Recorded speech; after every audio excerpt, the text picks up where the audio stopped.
हरे कृष्ण। जय श्री हरि। आप सभी भक्तों को विजया एकादशी व्रत की हार्दिक शुभकामनाएं।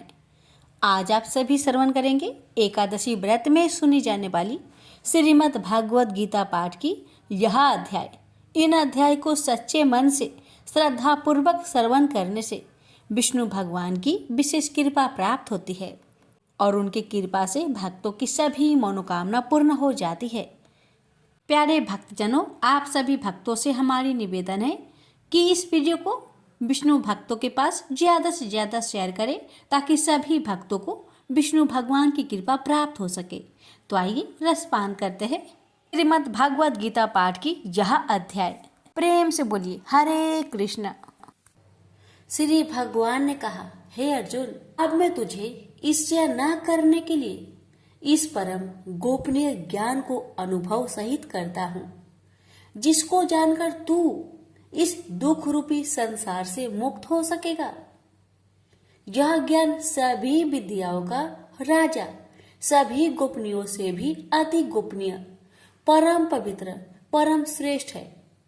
यह ज्ञान धर्म के अनुसार सुखपूर्वक कर्तव्य कर्म के द्वारा अविनाशी परमात्मा का प्रत्यक्ष अनुभव कराने वाला है। हे परंतर, इस धर्म के प्रति श्रद्धा न रखने वाले मनुष्य मुझे न प्राप्त होकर जन्म मृत्यु रूपी मार्ग से इस संसार में आते जाते रहते हैं। मेरे कारण ही यह सारा संसार दिखाई देता है और मैं ही इस संपूर्ण जगत में अदृश्य शक्ति रूप में सभी जगह स्थित हूँ। सभी प्राणी मुझ में ही स्थित है, परंतु मैं उनमें स्थित नहीं हूँ। हे अर्जुन, यह मेरी ऐश्वर्य पूर्ण योग शक्ति को देख। यह संपूर्ण सृष्टि मुझ में कभी स्थित नहीं रहती है, फिर भी मैं सभी प्राणियों का पालन पोषण करने वाला हूँ और सभी प्राणियों में शक्ति रूप में स्थित हूँ, परंतु मेरा आत्मा सभी प्राणियों में स्थित नहीं रहता है, क्योंकि मैं ही सृष्टि का मूल कारण हूँ। इस प्रकार सभी जगह बहने वाली महान वायु सदैव आकाश में स्थिर रहती है, उसी प्रकार सभी प्राणी मुझ में स्थिर रहते हैं। हे कुंती पुत्र, कल्प के अंत में सभी प्राणी मेरे प्रकृतिक में प्रवेश करके विलीन हो जाते हैं और अगले कल्प के आरंभ में उनको अपनी इच्छा शक्ति से फिर उत्पन्न करता हूँ। 84 लाख योनियों में सभी प्राणी अपनी इच्छा शक्ति के कारण बार बार मेरी इच्छा शक्ति से विलीन उत्पन्न होते रहते हैं। यह सभी पूर्ण रूप से स्वतः मेरी इच्छा शक्ति के अधीन होते हैं। हे धनंजय, यह सभी कर्म मुझे बांध नहीं पाते, क्योंकि मैं उन कार्यों में बिना किसी फल की इच्छा से उदासीन भाव से स्थिर रहता हूँ। हे कुंती पुत्र, मेरी अच्युता, मैं मेरी भौतिक प्रकृति सभी चर तथा अचर जीव उत्पन्न और विनिष्ट करती रहती है। इसी कारण से यह संसार परिवर्तनशील है। मूर्ख मनुष्य मुझे अपने ही समान निष्कृष्ट शरीर आधार वाला समझते हैं, इसलिए वह सभी जीव आत्माओं का परम ईश्वर वाले मेरे स्वभाव को नहीं समझ पाते। ऐसे मनुष्य कभी न पूर्ण होने वाली आशा में, कभी न पूर्ण होने वाले कर्मों में और कभी न प्राप्त होने वाले ज्ञान में विशेष रूप से मोहग्रस्त हुए मेरी मोहने वाली भौतिक प्रकृति की ओर आकर्षित होकर निश्चित रूप से राक्षसी वृत्ति और असुरी स्वभाव धारण किए रहते हैं। हे पृथा पुत्र, मोह से मुक्त हुए महापुरुष देवीय स्वभाव को धारण करके मेरी शरण ग्रहण करते हैं और मुझको सभी जीव आत्माओं का उद्यम जानकर अनन्य भाव से मुझ अविनाशी का स्मरण करते हैं। ऐसे महापुरुष दृढ़ संकल्प से प्रयत्न करके निरंतर मेरे नाम और महिमा का गुणगान करते हैं और सदैव मेरी पूजा में स्थिर होकर मुझे बार बार प्रणाम करते हुए मेरी पूजा करते हैं। कुछ मनुष्य ज्ञान के अनुशीलन द्वारा यज्ञ करके कुछ मनुष्य मुझे एक ही तत्व जानकर, कुछ मनुष्य अलग अलग तत्व जानकर अनेक विधियों से निश्चित रूप से मेरे विश्व स्वरूप की पूजा करते हैं। हे अर्जुन, मैं ही वैदिक कर्म कांड को करने वाला हूँ, मैं ही यज्ञ हूँ, मैं ही पितरों को दिए जाने वाला तर्पण हूँ, मैं ही जड़ी बूटी रूप में औषधि हूँ, मैं ही मंत्र हूँ, मैं ही घृत हूँ, मैं ही अग्नि हूँ और मैं ही हवन में दी जाने वाली आहुति हूँ। इस संपूर्ण ब्रह्मांड का मैं ही पालन करने वाला पिता हूँ, मैं ही उत्पन्न करने वाली माता हूँ, मैं ही मूल स्रोत दादा हूँ, मैं ही इसे धारण करने वाला हूँ, मैं ही पवित्र करने वाला ओमकार सबसे जानने योग्य हूँ, मैं ही ऋग्वेद, सामवेद और यजुर्वेद हूँ, मैं ही सभी प्राप्त होने वाला परम लक्ष्य हूँ, मैं ही सभी का भरण पोषण करने वाला हूँ, मैं ही सभी का स्वामी हूँ, मैं ही सभी के अच्छे बुरे कर्मों को देखने वाला हूँ, मैं ही सभी का परम धाम हूँ, मैं ही सभी की शरण स्थली हूँ, मैं ही सभी से प्रेम करने वाला घनिष्ठ मित्र हूँ, मैं ही सृष्टि को उत्पन्न करने वाला हूँ, मैं ही सृष्टि के संहार करने वाला हूँ, मैं ही सभी का स्थिर आधार हूँ, मैं ही सभी को आश्रय देने वाला हूँ और मैं ही सभी का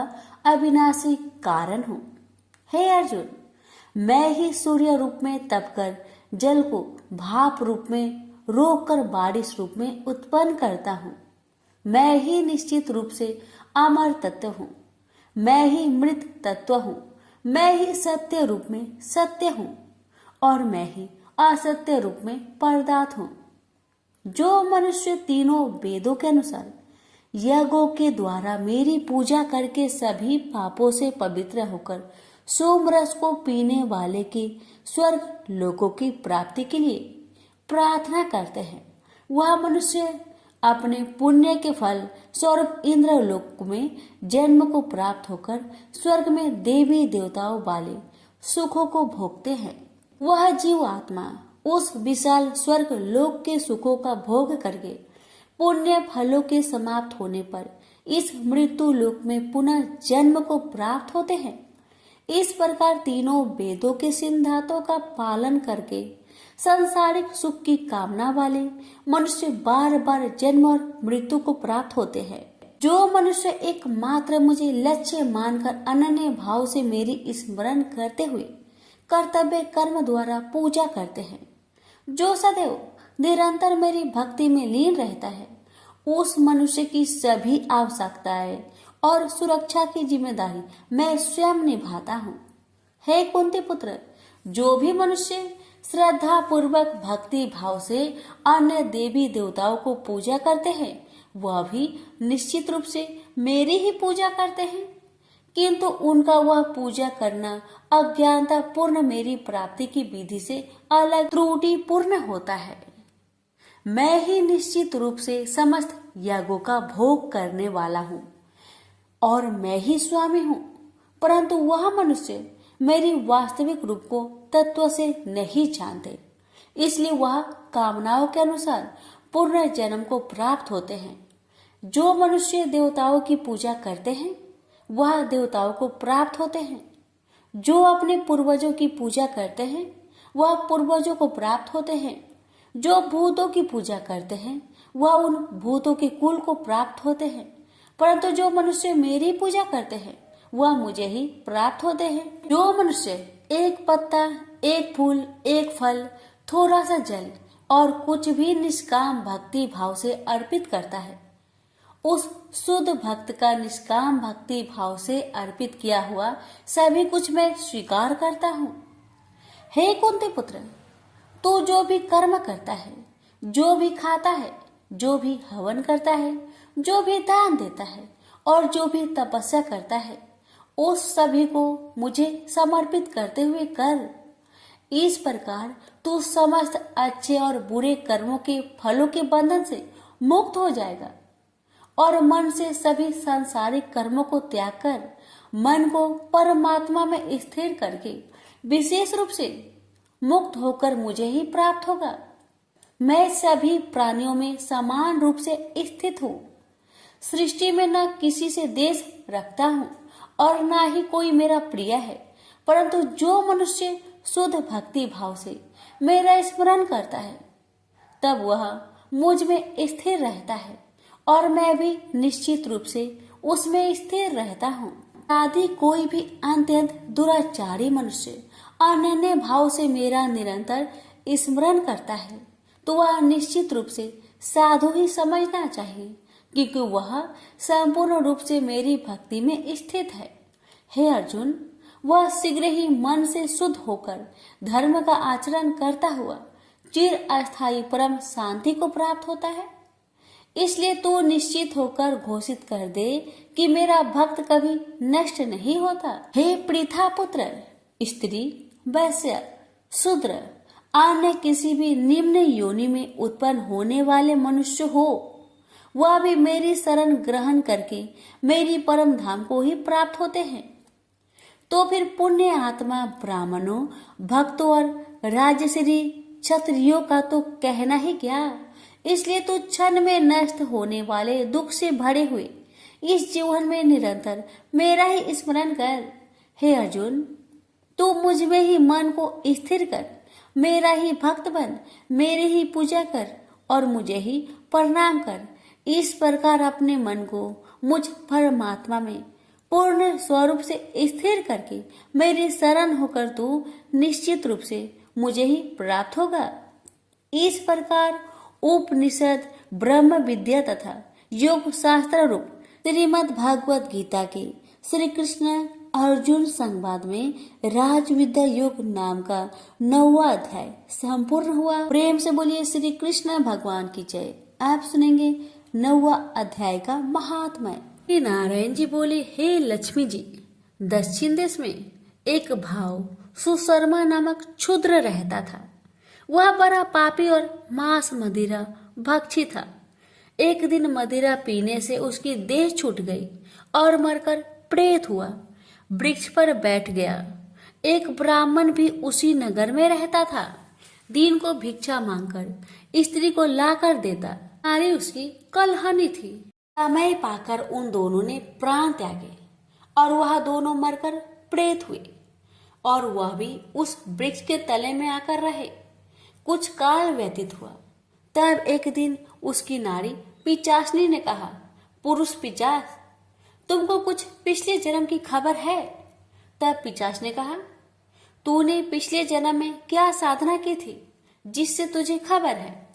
तब उस पिचास ने कहा, मैंने पिछले जन्म में एक ब्राह्मण से आध्यात्मिक कर्म सुना था। तब फिर पिचासनी ने कहा, तूने और कौन सी साधना की थी तथा वह ब्राह्मण कौन था और वह आध्यात्मिक कर्म कौन सा है जिसके सुनने से तुझे पिछले जन्म की खबर है? पिचास ने कहा, मैंने और कुछ पुण्य किया, केवल गीता जी का श्लोक श्रवण किया।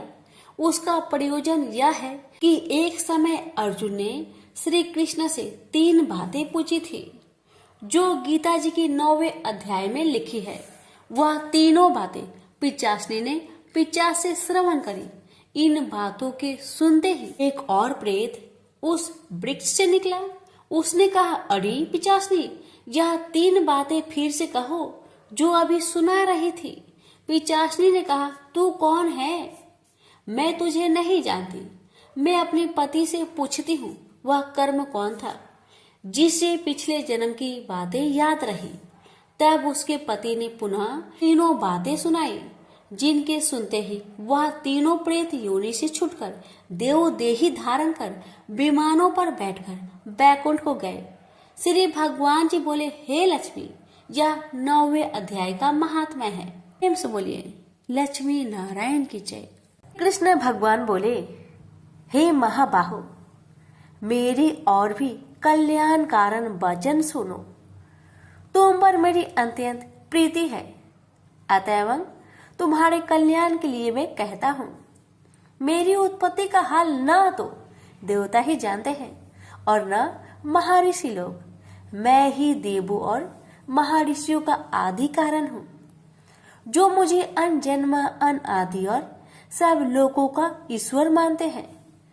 वे सब मोह रहित है, उनके पाप नष्ट हो जाते हैं।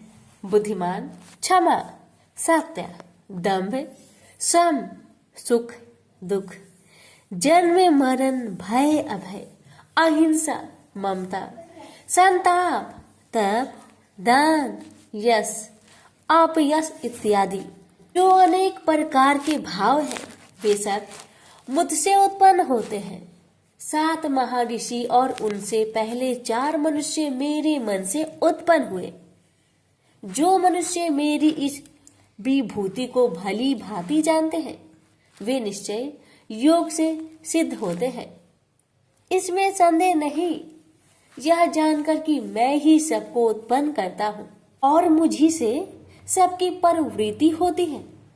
विवेकी प्राणी मेरी उपासना करते हैं, वे मुझी में चित्त और प्राण को लगाकर एक दूसरे को समझाते हुए भजन करते तथा सदा संतुष्ट और सुखी रहते हैं। चित्त को सावधान करके प्रीति पूर्वक भजन करने वाले को मैं ऐसा बुद्धि योग देता हूँ जिससे वे मुझे प्राप्त कर लेते हैं। उन पर अनुग्रह करके मैं उनकी बुद्धि में स्थित हो देदीप्यमान ज्ञान देता हूँ।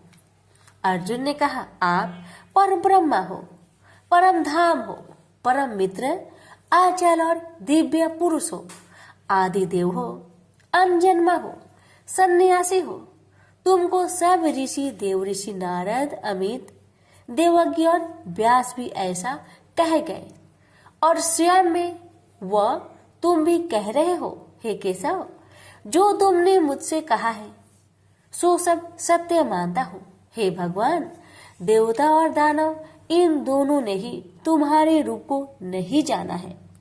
सब चीजों की उत्पन्न करने वाले भूतेश, हे देव, हे जगतपते, हे पुरुषोत्तम, आप स्वयं ही अपने को जानते हैं।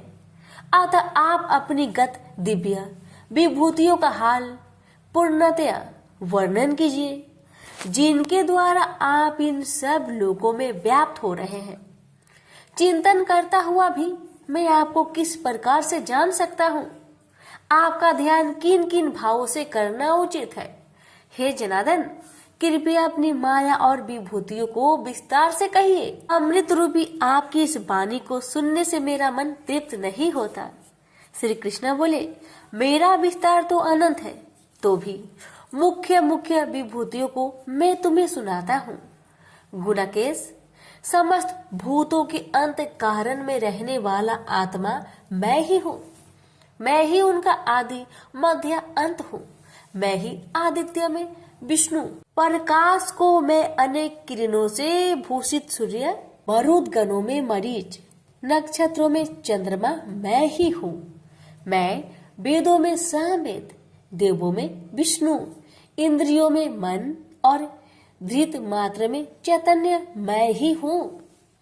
रुद्रों में शिव, यज्ञों में कुबेर, अष्ट वस्तुओं में अग्नि और पर्वतों में सेमरु मैं ही हूँ। हे पार्थ, पुरोहितों में बृहस्पति, सेनापतियों में स्कंद और जलाशयों में समुद्र मैं ही हूँ।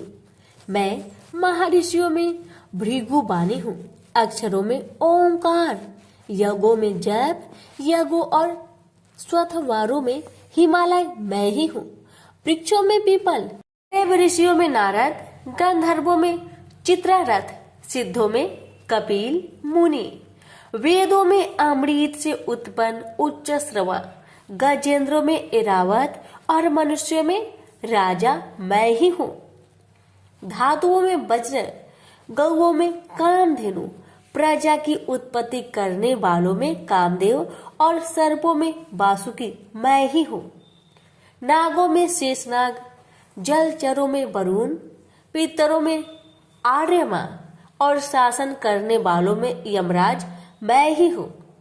शुद्ध करने वालों में वायु, शस्त्रधारियों में राम, नदियों में गंगा मैं ही हूँ। हे अर्जुन, मैं सब प्राणियों का आदि अंत, विद्याओं में आध्यात्म विद्या और वाद विवादों में वाद मैं ही हूँ। अक्षरों में ओमकार में दंड, अक्षय कोक और 4 मुख वाला ब्रह्म भी मैं ही हूँ। सबको हरने वाली मृत्यु, भविष्य में होने वाले पदार्थों की उत्पत्ति, स्त्रियों में कृति, लक्ष्मी, वाणी, स्मृति, मेधा, धृति और क्षमा मैं ही हूँ। साम वेद में ब्रह्म सत्साम, छंदों में गायत्री, मासों में मार्गशीर्ष और ऋतुओं में बसंत मैं ही हूँ। यादवों में वासुदेव, पांडवों में अर्जुन, मुनियों में व्यास और कवियों में शुक्र मैं ही हूँ। दमन करने वालों में दंड, जय चाहने वालों में नीति, गुहा पदार्थों में मौन तथा ज्ञानियों में ज्ञान मैं ही हूँ। और हे अर्जुन, भूत भाव का जो बीज है वह भी मैं ही हूँ। मेरे अतिरिक्त चराचर भूत कुछ भी नहीं है। ये परंतप दिव्य विभूतियों का अंत नहीं है। विभूतियों का विस्तार मैंने संक्षेप में कहा है। जो वस्तु ऐश्वर्यवान, शोभायमान और यशवान है, उन्हें मेरे ही तेज के अंश से उत्पन्न हुआ जानो। यही जानो कि मैं अपने एक ही अंश से इस संपूर्ण जगत में व्यापक हूँ। प्रेम से बोलिए श्री कृष्ण भगवान की जय। आप सुनिए 10वें अध्याय का महात्म्य। नारायण जी बोले, हे लक्ष्मी जी, अब 10वें अध्याय का महात्म्य मैं कहता हूँ, आप श्रवण करें। एक बनारस क्षेत्र, गंगा जी का स्नान, संतों तथा काशी विश्वनाथ जी का दर्शन, अन्न को छोड़ना, एकादशी का दिन। हे स्वामी, इसने ऐसा क्या पुण्य किया था जिससे इसको यह गति प्राप्त हुई? शिव जी बोले, हे श्रृंगी, एक दिन यह ब्राह्मण विश्वेश्वर महादेव जी के दर्शन को जा रहा था। मार्ग में धूप की गर्मी के कारण एक समय कैलाश पर्वत पर पार्वती और हम बैठे हुए थे। एक हंस मेरे दर्शन को आया। वह हंस ब्रह्मा का वाहन था। ब्रह्मलोक से मान सरोवर को जाता था। उस सरोवर में सुंदर कमल के फूल थे। वह हंस एक कमल को लागने लगा। उसकी परछाई कमल पर पड़ी तो वह हंस श्याम वर्ण हो आकाश से गिर पड़ा। तब उसी समय उस मार्ग में मेरा एक गण आया। हंस को गिरा देख गण ने कहा, हे स्वामी, वह हंस आपके दर्शन को आया था, सो श्याम वर्ण हो गया। इसका क्या कारण है? ऐसा क्यों हुआ? हंस ने कहा, मैं आपके दर्शन को आ रहा था। मान सरोवर में कमल के फूल खिले हुए थे, उसको लांघ कर आया। उससे मेरी देह श्याम वर्ण हो गई और आकाश से गिर पड़ा। कारण जानता नहीं क्या हुआ। यह सुन शिव जी हंसे। तब आकाशवाणी हुई कि हे शंभु जी, कमलनी से पूछो, वह कहेगी। कमलनी ने कहा, मैं पूर्व जन्म में पद्मावती नामक अप्सरा थी। उस समय एक ब्राह्मण गंगा के किनारे स्नान कर गीता जी के 10वें अध्याय का पाठ किया करता था। एक दिन इंद्र का सिंहासन हिला। तब इंद्र ने मुझे आज्ञा दी कि तू जाकर उस ब्राह्मण की तपस्या भंग कर। आज्ञा पाकर मैं उस ब्रीप के पास गई। उस ब्रीप ने मुझे श्राप देकर कहा, अरे पापिनी, तू कमलनी हो जा। उसी समय मैं कमलनी हो गई। तभी से मैं गीता जी के 10वें अध्याय का पाठ करती हूँ। उसी से मेरा यह तेज है कि मुझको लांघने वाला काला होकर अचेत हो जाता है। हंस ने कहा, मेरा यह श्याम वर्ण कैसे श्वेत होगा और तू इस कमल देह से छूटकर कैसे देव देही पाई? तब कमलनी बोली, जब कोई श्री गीता जी के 10वें अध्याय का पाठ सुनाएगा उद्धार होगा। तब एक ब्राह्मण ने सरोवर में स्नान कर गीता जी के 10वें अध्याय का पाठ किया। उसे हंस ने और कमलनी ने सुना, तब उसका उद्धार हुआ। प्रेम से बोलिए लक्ष्मी नारायण की जय, उमापति शंकर भगवान की जय। अर्जुन ने पूछा, इस प्रकार जो भक्त सदैव योग युक्त होकर आपकी उपासना विधि पूर्वक करते हैं और वे जो अव्यक्त पर ब्रह्म को भजते हैं, इन दोनों में कौन सा योगी श्रेष्ठ है? श्री भगवान जी बोले, जो मेरे विषय में मन लगाकर परम श्रद्धा पूर्वक मुझको भजते हैं वे उत्तम योगी हैं। मैं यह मानता हूँ, परंतु जो इंद्रियों को संयम करके सर्वत्र सम दृष्टि रखने वाला सब प्राणियों के हित में लगे हुए कथनीय, अव्यक्त, सर्वव्यापी, अचिंतनीय, निर्विकार, अचल ध्रुव अक्षर का भजन करते हैं, वे भी मुझे प्राप्त होते हैं। अव्यक्त में मैं जिनका चित्त आसक्त है वह कष्ट अधिक पाते हैं, क्योंकि अव्यक्त गति के प्राणी कष्ट पाते हैं। हे पार्थ, जो प्राणी अपने सब कर्मों को अर्पण करके मेरी शरण में आकर अनन्य भक्ति से मेरा ध्यान करते हैं और पूजते हैं, उन शरण में आए हुए भक्तों को मैं थोड़े समय में ही मृत्यु संचार से उद्धार कर देता हूँ। मुझ में ही मन रखो, मुझ में ही बुद्धि रखो, तब तुम मुझ में ही निवास करोगे, इसमें कुछ संदेह नहीं। हे धनंजय, यदि इस प्रकार तुम मुझसे अपने चित्त को रखने में समर्थ ना हो तो योग अभ्यास द्वारा हमारे पाने के लिए बार बार यत्न करो। यदि अभ्यास भी ना हो सके तो मेरे उद्देश्य से व्रत आदि ही करो।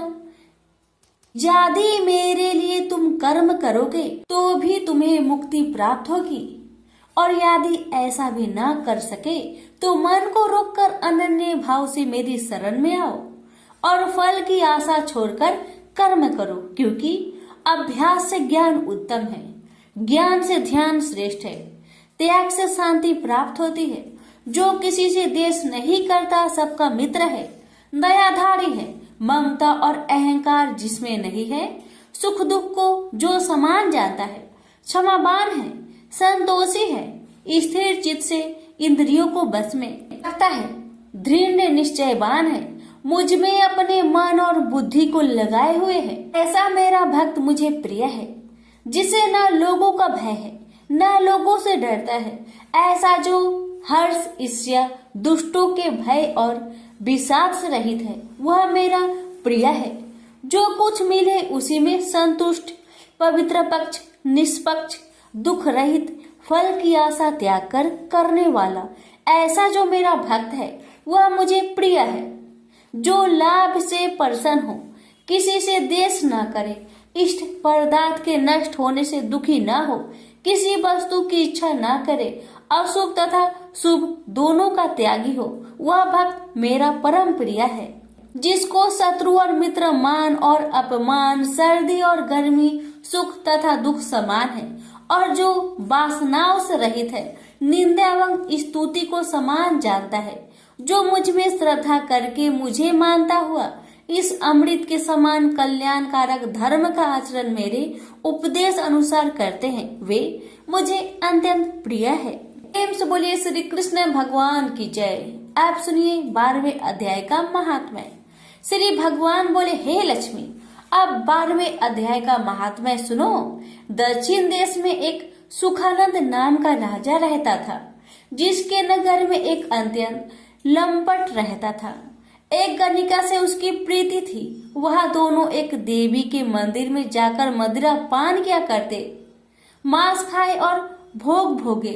और जो कोई पूछे तुम यहाँ क्या करते हो, तो कहते हम यहाँ रहकर देवी की सेवा करते हैं, ऐसे झूठ कह देते। उसी मंदिर में एक ब्राह्मण देवी की सेवा करता था। एक दिन उस ब्राह्मण ने देवी की स्तुति की। देवी प्रसन्न होकर बोली, वर मांग, जो मांगेगा सो दूंगी। उसने धन, संतान का सुख मांगा। देवी ने कहा, ए ब्राह्मण, मैं अवश्य तुझे संतान दूंगी, पर एक काम कर, पहले इन दोनों का उद्धार कर ले। तब ब्राह्मण ने नारायण जी का तप किया।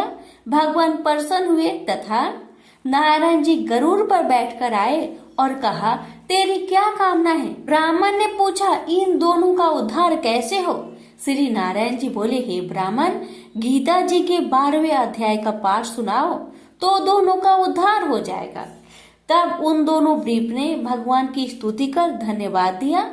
फिर ब्रीप ने उस गणिका और लंपट को बैठाकर गीता के 12वें अध्याय का पाठ सुनाया। सुनते ही उन दोनों की देही छूटी और देवदेही पाकर बैकुंठ को गए। प्रेम से बोलिए लक्ष्मी नारायण की जय।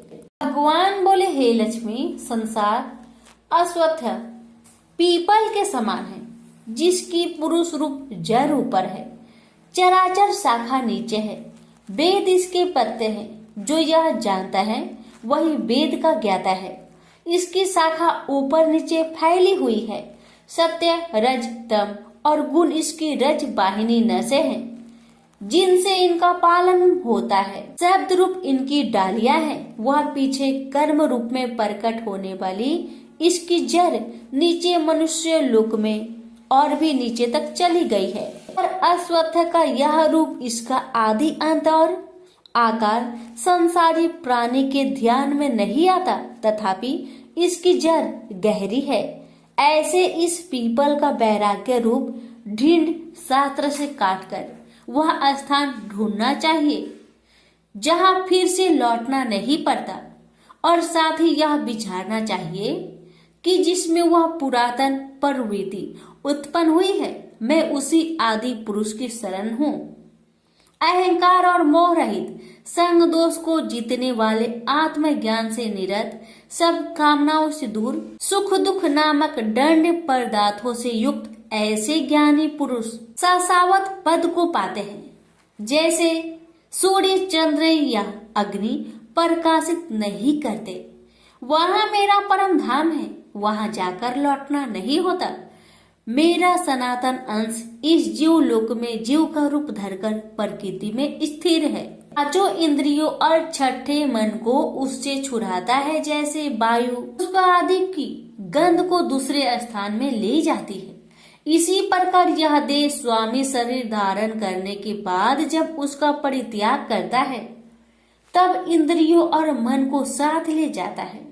कान, आंख, चर्म, जीभ, नाक और मन का आश्चर्य लेकर वह विषयों का भोग करता है। एक देह से दूसरी देह को जाते अथवा एक ही देह में रहते समय अथवा इंद्रियों से मुक्त हो विषयों का उपभोग करते हुए इसको मूर्ख नहीं देख सकते, परंतु जिनके ज्ञान रूपी नेत्र है वह देखते हैं।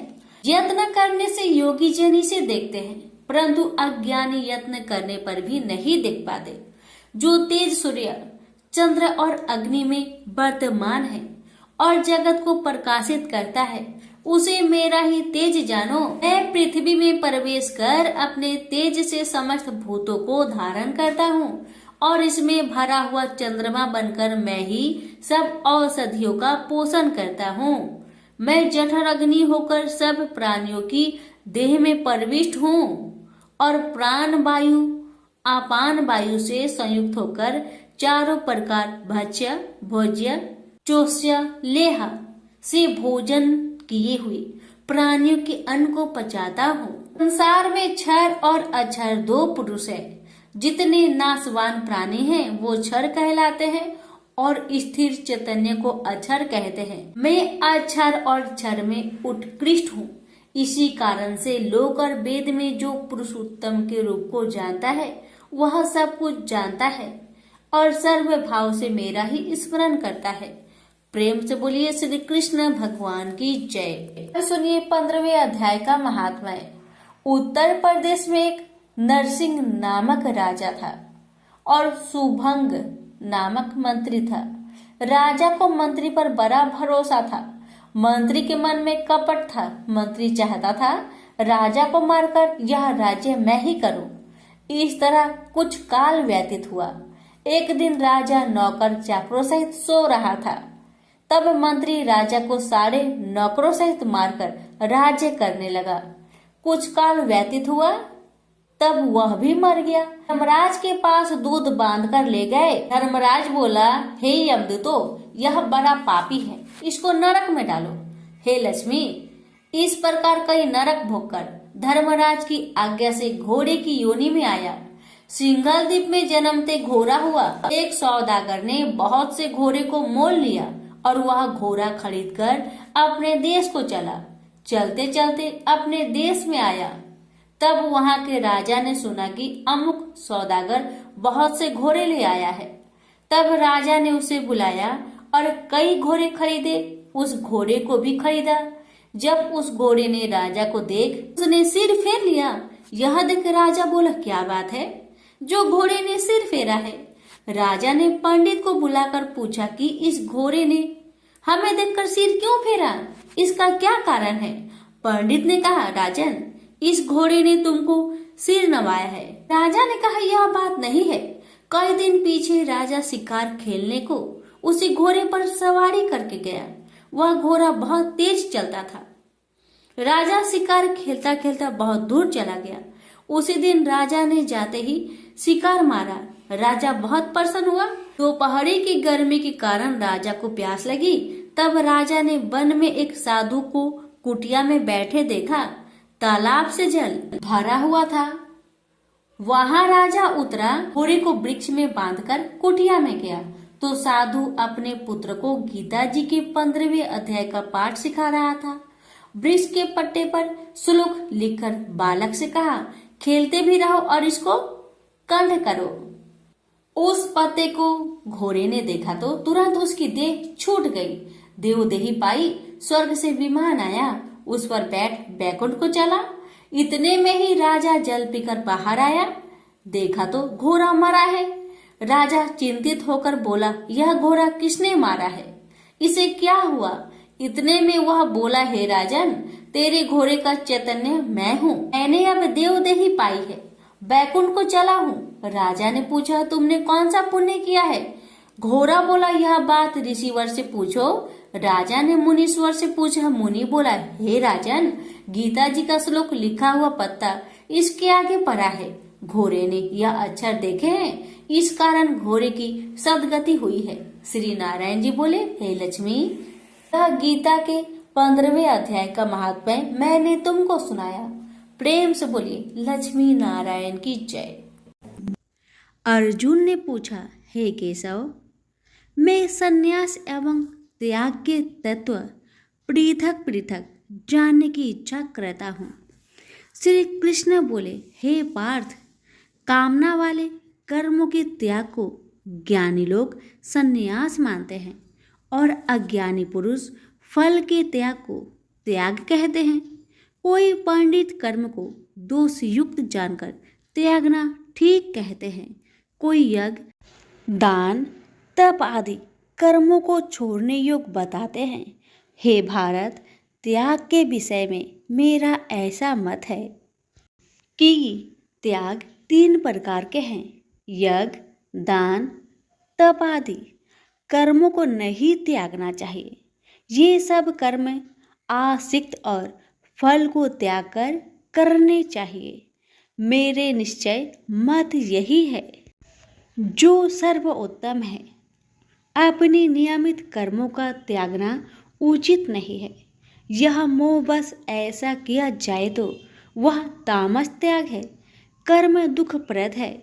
यह विचार कर एवं शरीर के कलेश के भय से जो त्याग करता है उसे त्याग का फल नहीं मिलता। यह राजस त्याग कहलाता है। हे अर्जुन, अपना नियमित कर्म अवश्य करने योग्य है। फल तथा आसक्त को त्याग कर जो कर्म किया जाता है वह सात्विक कर्म है। जो दुखदायक कर्म से द्वेष नहीं करता तथा सुखदायक कर्म से प्रीति नहीं करता वह त्यागी, सत्यशील, बुद्धिमान तथा मुक्ति की योग्य है। देहधारी संपूर्ण कर्मों का त्याग नहीं कर सकता। कर्म का फल त्याग कर कर्म करने वाला त्यागी है। कर्मफल 3 प्रकार के हैं, अनिष्ट, इष्ट एवं मित्र। जो त्याग नहीं करते उनको ये मरने के बाद मिलते हैं और त्यागियों को नहीं मिलते। हे महाबाहो, संपूर्ण कर्मों की सिद्धि के लिए 5 प्रकार सांख्य शास्त्र में कहे हैं, उनको सुनो। शरीर कर्ता, साधन, पृथक पृथक चेष्टाएं और देव शरीर, वाणी एवं मन से जो भला बुरा कार्य किया जाता है उसके ये 5 कारण हैं। वह दुर्मति कुछ नहीं जानता जिसको यह अहंकार नहीं है कि मैं करता हूँ, और जिसकी बुद्धि कर्मों में लिप्त नहीं है। वह मनुष्य प्राणियों को मारकर भी उनको नहीं मारता और उनमें नहीं बंधता। ज्ञान, गृह और ज्ञाता ये तीन ही कर्मों के प्रेरक है। कारण, कर्म और कर्ता ये तीन कर्म के साधन हैं। सांख्य शास्त्र में ज्ञान, कर्म और कर्ता ये सत्वादिक गुण के भेद तीन प्रकार के हैं। इनको भी सुनो। जब भिन्न भिन्न प्राणियों में एक अविनाशी अविभक्त सत्ता जो दिखता है वह ज्ञान सात्विक कहलाता है। जिस ज्ञान से प्राणियों में नाना प्रकार की सत्ता दिखाई देती है उसको राजस ज्ञान जानो। ऐसा ज्ञान जिसके बिना कारण और सर्वार्थ के जाने एक ही कार्य में लगा रहे वह अल्प और तामस है। फल की इच्छा ना करके जो नित्य कर्म संग देश को त्याग कर किया जाता है, जो फल की इच्छा एवं अहंकार से बड़े यत्न से किया जाता है वह राजस कर्म है। जो कर्म परिमाण धन का खर्च दूसरे की पीड़ा और अपना पुरुषार्थ न जानकर मोहबस किया जाता है वह तामस कर्म कहलाता है। संग से रहित अहंकार, धैर्य और उत्साह युक्त सिद्ध व असिद्धि में समान रहता है वह सात्विक कर्म कहलाता है। गुण की तरह बुद्धि और धर्म के इनके भी तीन भेद है सुनो। जो बुद्धि प्रवृत्ति, निवृत्ति, कर्तव्य, अकर्तव्य, भय, अभय और बंधन मोक्ष को जानता है वह सात्विकी है। हे पार्थ, जिससे धर्म अधर्म और कर्तव्य अकर्तव्य का ठीक निश्चय नहीं होता वह राजसी है। जिस अज्ञान से ढकी बुद्धि करके मनुष्य अधर्म को धर्म मानता है वह तामसी है। जो कथा प्रसंग से फल की इच्छा करता है, जो धर्म अर्थ काम को धारण करता है वह राजसी वृत्ति है। जो मूर्ख, निंद्रा, भय, शोक, विषाद एवं मद को नहीं त्यागता वह तामसी वृत्ति है। अब तीनों प्रकार के सुखों को सुनो। जिसका योगाभ्यास में चित रहता है उसके दुख का अंत हो जाता है। सुख सात्विक है। आरंभ में विष के समान और अंत में अमृत के तुल्य होता है। सुख आरंभ में अमृत तुल्य, अंत में विष के तुल्य विषयों और इंद्रियों के संयोग से होता है। उसे राजसी सुख कहते हैं।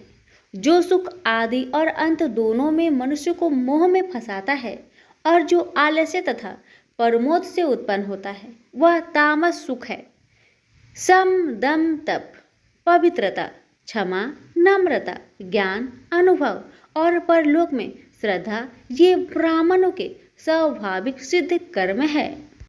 बहादुरी, तेजस्विता, धैर्य, चतुराई, युद्ध, स्थिरता, उदारता और प्रभुता ये क्षत्रिय के स्वाभाविक कर्म हैं। खेती, गोरक्षा स्वाभाविक कर्म है। जो लोग अपने अपने गुणों और प्रवृत्तियों के अनुसार कर्म करते हैं उनको सिद्धि प्राप्त होती है। और जिसने सब जगत का विस्तार किया है उस ईश्वर को अपने कार्य के द्वारा आराधना करके मनुष्य सिद्धि को पाता है। दूसरे उत्तम कर्म से अपना निज कर्म ही श्रेष्ठ है। सर्वत्र आसक्त को छोड़ने वाला आत्मा, जीतने वाला इच्छा रहित मनुष्य संन्यास के द्वारा सर्व कर्म निवृत्ति रूप परम सिद्धि को पाता है। वह फिर कैसे ब्रह्म को प्राप्त होता है? सो मुझसे सुनो, यही इस ज्ञान की परानिष्ठा है। शुद्ध बुद्धि से युक्त होकर धृति द्वारा इस मन को बस में लगाकर शब्द आदि विषयों को छोड़कर राग देश से रहित होकर एकांत में रहने वाला, मीताहारी, वाणी और मन को जीतने वाला, नित्य ध्यान युक्त और वैराग्य, अहंकार, बल, घमंड, काम, क्रोध तथा परिग्रह छोड़कर ममताहीन और शांत मनुष्य ब्रह्म भाव के योग होता है। व्रत को प्राप्त हुआ पुरुष दत्तचित होकर सुख व अभिलाषा को नहीं करता है। जीवन मात्र में समदर्शी होकर मुझ में परम भक्ति पाता है। इस प्रकार ज्ञानी सदैव मुझ में निवास करने वाले सब कर्मों को भोग करता हुआ मेरे अनुग्रह से अविनाशी सनातन मोक्षप्रद को प्राप्त होता है। तत्पश्चात तत्व से मुझे जानकर फिर मन मुझ में ही प्रवेश करता है। सावधानी से अपना मन मुझ में स्थिर कर और सब कर्मों को मुझ में अर्पण कर बुद्धि योग के आश्रय से निरंतर अपने चित्त को मुझ में लगाओ। मेरे में चित्त लगाकर मेरी कृपा से दुर्गम कष्टों से तर जाओगे। यदि अहंकार से मेरी बात सुनोगे तो नष्ट हो जाओगे। यदि अहंकार का आश्रय लेकर युद्ध नहीं करूंगा ऐसा मानते हो तो यह तुम्हारा निश्चय झूठा है, क्योंकि स्वभाव तुम्हें युद्ध करवाएगा। हे कौतन्य, जिस कर्म को तू अब मोह से करना चाहता है उसे अपने स्वाभाविक कर्म से बंधा हुआ बेबस होकर करेगा। हे अर्जुन, जीवों के हृदय में स्थिर ईश्वर उनको माया से भ्रमा रहा है, मानो सब यंत्र पर चढ़े हैं। हे भारत, सब भावों में उसी की कृपा से परम शांति एवं मुक्ति को पाओगे। यह गूढ़ ज्ञान मैंने तुमसे कहा है, इसे भली भांति विचार कर जैसा चाहते हो वैसा ही करो। अब तू सबसे गूढ़ वचन भी सुन, क्योंकि तू मेरा परम मित्र है, इसलिए मैं तेरे हित ही कहूँगा। मेरे में मन लगाओ, मेरे ही भक्त हो, मेरे ही यज्ञ करो और मेरा ही नाम जपो। सब धर्मों को छोड़कर मेरी शरण में आओ, मैं तुम्हें सब पापों से छुड़ा दूंगा। यह मेरा रहस्य ऐसे पुरुष जो तप ना करता हो, मेरा भक्त ना हो, कभी भी नहीं कहना चाहिए। जो इस परम गुप्त ज्ञान को मेरे भक्तों में प्रकट करेगा वही मेरी परम भक्ति को पाकर अंत में निश्चय ही मुझ में लीन हो जाएगा। इस धर्म संवाद को जो कोई पढ़ेगा उसे मैं समझूंगा कि उसने ज्ञान यज्ञ से मेरी पूजा की है। जो श्रद्धावान पुरुष दोष ढूंढे बिना इसको सुनेगा वह भी मुक्त होकर पुण्य आत्माओं को मिलने वाले शुभ लोक को प्राप्त होगा। हे पार्थ, तुमने एकाचित्त से मेरे कहे हुए उपदेश को सुना या नहीं? हे धनंजय, तुम्हारा अज्ञान से उत्पन्न हुआ मोह नष्ट हुआ या नहीं? अर्जुन ने कहा, हे भगवान, आपकी कृपा से मेरा मोह नष्ट हो गया और स्मृति जागृत हुई है। अब मैं निसंदेह आपकी आज्ञा पर स्थिर हूँ और जैसा आपने कहा है मैं वैसा ही करूँगा। संजय बोले, हे धृतराष्ट्र, मैंने महात्मा वासुदेव और अर्जुन का यह प्रेरणा देने वाला अद्भुत संवाद सुनाया। व्यास जी की कृपा से साक्षात योगेश्वर श्री कृष्ण जी के मुख से इस परम गुहा संवाद को मैंने सुना। हे राजन, श्री कृष्ण और अर्जुन के इस अद्भुत पुण्य कारक संवाद को स्मरण करके मन बार बार प्रसन्न होता है। श्री कृष्ण भगवान के उस अद्भुत रूप को स्मरण करके मुझे बड़ा ही विस्मय होता है। हे राजन, मैं बारंबार प्रसन्न होता हूँ। मेरी ऐसा धारणा है कि जहाँ योगेश्वर भगवान श्री कृष्ण हैं और जहाँ पार्थ जैसा धनुर्धर है वही राजलक्ष्मी, विजय, ऐश्वर्य और अटल नीति है। सभी प्रेम से बोलिए श्री कृष्ण भगवान की जय हो। सुनिए 18वें अध्याय का महात्म्य। श्री भगवान जी बोले, हे लक्ष्मी, अब 18वें अध्याय का महात्म्य सुन। जैसे सब नदियों में गंगा जी, गौ में कपिला, कामधेनु और ऋषियों में नारद श्रेष्ठ है, उसी तरह गीता जी के सब अध्यायों में 18वां अध्याय श्रेष्ठ है। एक समय सेमुरु पर्वत पर देवलोक में इंद्र अपनी सभा लगाए बड़ी प्रसन्नता में बैठे थे। उर्वशी नृत्य कर रही थी। इतने में एक चतुर्भुज रूप जीव को पार्षद ले आए और इंद्र को वह बहुत अखरे। उस तेजस्वी को बैठा तो दिया, किंतु अपने गुरु बृहस्पति जी से कहा, हे गुरुदेव, आप त्रिकालदर्शी हो, देखो इसने ऐसा कौन सा पुण्य किया है जिससे यह इंद्र आसन का अधिकारी हुआ। मेरे जाने तो इसने तीर्थ व्रत या दान कोई नहीं किया, शिवालय व ठाकुर मंदिर नहीं बनवाया, तालाब नहीं खुदवाया। यह सब बातें बृहस्पति जी ने भगवान से कही। तब भगवान ने बृहस्पति जी से कहा कि इसके मन में तो भोगों की वासना थी, परंतु यह गीता जी के 18वें अध्याय का नित्य पाठ करता था। इससे जब इसने अपनी देह को त्यागी, तब मैंने आज्ञा करी, हे पार्षदों, तुम इसको पहले ले जाकर इंद्र लोक के सुख भोगवाओ। जब इसका मनोरथ पूर्ण हो जाए, तब मेरी सायुज्य मुक्ति को पहुंचा दो। सो तुम जाकर भोगों की सामग्री इकट्ठी कर दो। तब इंद्र आदि सब देवताओं ने आकर भोगों की सब वस्तु एकत्र कर दी और कहा, पहले तुम इंद्र लोक के सुखों को भोगो। बहुत काल तक इंद्रपुरी के सुख भोग कर फिर भगवान की कृपा से सामुज्य मुक्ति पाकर बैकुंठ का अधिकारी हुआ। श्री नारायण जी बोले कि हे लक्ष्मी, यह 18वें अध्याय का महात्मा है। गंगा, गीता, गायत्री, कलयुग में यह तीनों मुक्ति की दाता है। प्रेम से बोलिए लक्ष्मी नारायण की जय।